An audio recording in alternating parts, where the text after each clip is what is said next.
бүгүн Кыргыз Республикасынын президенти Садыр Жапаров кабыл алды. Мен 2021 жылдын жыйынтыгы боюнча Баткен областы боюнча маалымат бердим.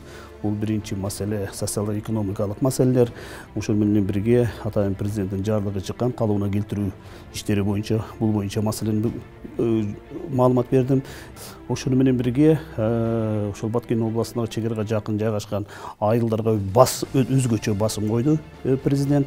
Бул деген биринчиден ошол жерде инфраструктураларды бүт шарттарды түзүп берүү боюнча бул суу маселесин, жарыктык маселени, жол маселесин маселени койду. Мына жакында эле президент тараптан 20 миллион сом берилип, бүгүнкү күндө биз Баткен районунун Саманкандык айыл өкмөтүндө биз 6 скважинадан суу чыгарып жатабыз.